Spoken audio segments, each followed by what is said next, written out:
Swing and a high drive into center field. Baroa on the run at the warning track. He looks. Tyler Dearden walks it off.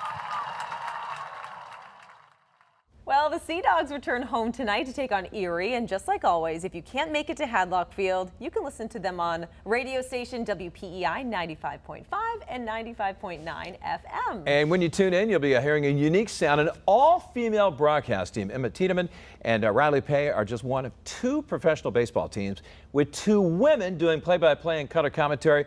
They're joining us now to talk about life in a male-dominated profession and how they made it to Portland. Guys, thanks for coming on the show. Absolutely. Thanks for having us. Now, you've been doing this since 2020 with the Sea Dogs. Talk about, sometimes you have to pinch yourself and go, man, am I really doing this? Like a dream come true? Oh, absolutely. You know, every afternoon, whenever we get up to the booth and kind of settle in for the night and fans start coming in and, you know, players are taking the field, you're like, I have the best job in the world. No offense to anyone else, but I was like, this is the best job to me.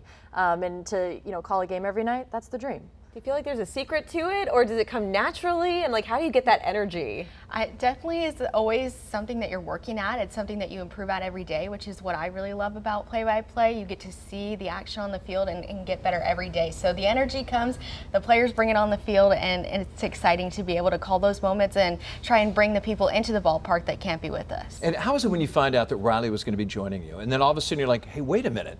This is an all-female broadcast team? So do you guys feel like you're trailblazers then? I mean, it's hard not to feel like that at times, but honestly, it's just every day for us. You know, we go to work together, talk about what we want to talk about on the broadcast that night, handle all of our other responsibilities, like pulling tarp this morning, which I'm probably leaving like dirt stains on your chairs. But yeah, it's just another day in the office. But it is really cool when you know, little girls will come up to us and can see us in the booth and say, hey, I could maybe do that one day too. It makes it extra special. Is this something that you always wanted to do? And at any point did you think, oh, maybe it's not for me, or because it's a male-dominated industry? Luckily for me, I had a lot of support, and I knew from when I was 15 years old that this is what I wanted to do. And yeah, and I've been pursuing that ever since. So, you know, over 15 years now, I've been in a booth somewhere. How about you? Yeah, for me, I always knew that baseball was the constant and wanted to work in baseball in any form, but had some really impactful people during internships that really believed in me and my eyes for the game, and turned to me one day and said, we'd love if you did the play-by-play. So that's kind of where it all took off. I loved the challenge and then just ran with it from there. I mean, just like the players for the Sea Dogs, they're affiliated, of course, with the Red Sox. Their dream one day is to play for the Red Sox or another major league team.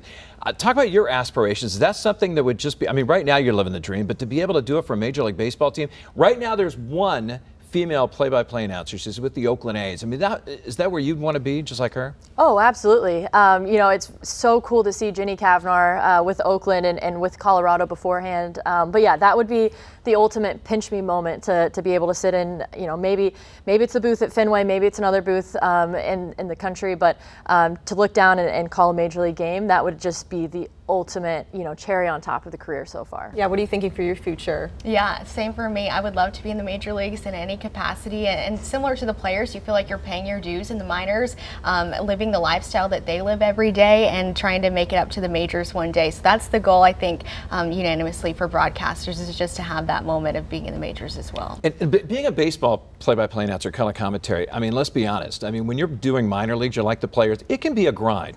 You're talking about spring training, then you're talking about the season April all the way through September.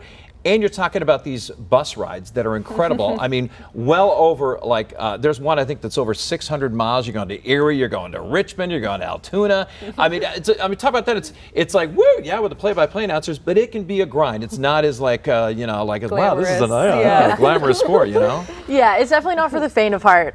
You know, for example, we were just in New Jersey and on Sunday, but we got back at about 2:30 in the morning yesterday, which is pretty light considering those Richmond trips. You get in about 6 a.m. the next day. But but like Rylee said, we're paying our dues, and you know, I think that it endears us a little bit more to the players and to the coaching staff, just because we're in it too with them, day in and day out. We're showing up early, we're on those bus rides, and we all have that ultimate goal of one day being in Major League Baseball. You know, we talk about Major League, but there's something really special about Hadlock Field and the Sea Dogs. You know, do you feel that every night?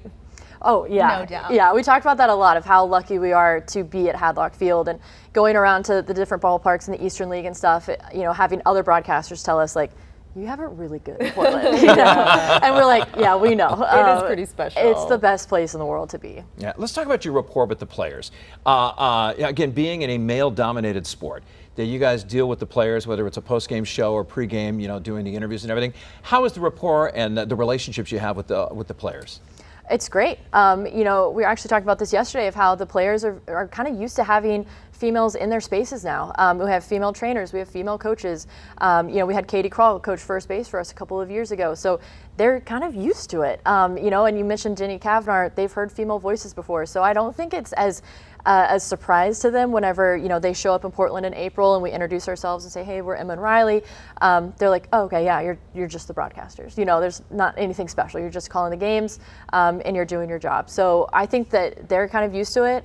They're also very nice and easy to work with, which is also helpful. But yeah, they're awesome to deal with. It's got to be a good feeling just to feel welcome and like you're just part of the crew. Right. You know, they're such a welcoming bunch and they're just a really great group of guys, especially with so many prospects that we have. And all the media that comes with that and all the coverage that they've been getting. They're so receptive of it and just a great group that always brings high energy, and especially for Boston fans down the line, they're going to be really excited to have that group. Oh, we have less than a minute to go. All right, so for all the fans that haven't had a chance to listen to you on the radio, let's give us a sample. Okay, like Katie Sampson's the star pitcher. I'm the struggling hitter at bat. Let's hear you do a little play-by-play and color commentary. All right, Jeff Peterson steps in on the left side of the plate.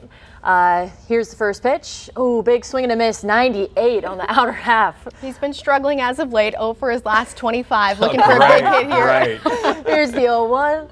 Oh, big breaking ball, but he lays off of it. Now down in the count 0-2. Looks a little overpowered here. We'll see if we can get back in it.